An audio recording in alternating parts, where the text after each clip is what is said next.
Avant de vous parler de l'excellent Charles Prat, je voudrais adresser un message chaleureux à Monique Stephen Thurston, qui habite dans le Vermont, aux États-Unis, et qui ont envoyé à TV Liberté une très courte vidéo qui m'a fait beaucoup rire.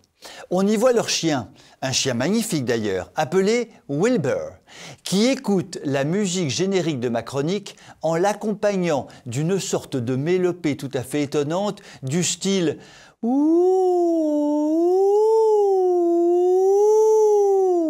C'est ce que l'on appelle un chien mélomane. Et j'en profite pour adresser aux époux Thurston ainsi qu'à leur chien mélomane tous mes vœux de bonheur pour l'année 2022.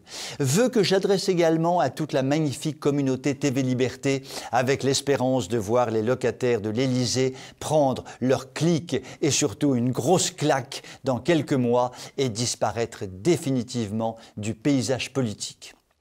Avec un peu de chance, une 12e dose de vaccin en viendra peut-être à bout avant l'élection. Je profite aussi de cette chronique pour remercier du fond du cœur tous ceux qui m'écrivent ou écrivent des commentaires sur YouTube au sujet de mes chroniques. Je lis systématiquement ce qui m'est adressé. Cela m'enchante vraiment et je m'excuse de ne pas répondre toujours à tout le monde. Revenons à notre ami Charles Prat. Le Charles, ça n'est pas n'importe qui, il est magistrat, il est consciencieux, il est intègre et son travail est de dénoncer tous les abus et autres fraudes commis par nos dirigeants. Et il faut avouer qu'il pourrait publier 257 000 ou 258 000 livres sur le sujet. Pour le moment, il n'en a publié que 2. Ce qui est peu, mais ces 2 livres-là pèsent très lourd, aussi lourd que Marlène Schiappa d'amour, qui n'est pas vraiment squelettique. C'est du lourd, comme disent les jeunes. Parmi les scandales qu'il dénonce, Charles Prat rappelle dans son dernier livre que nous sommes 67 millions d'habitants en France. Ça, c'est un fait incontestable, nous sommes 67 millions. Or, les administrations sociales déversent leur générosité à 75 millions d'habitants. Comme le dit tante Gertrude, après qu'elle se soit livrée à plusieurs heures de calcul sur son gros cahier noir.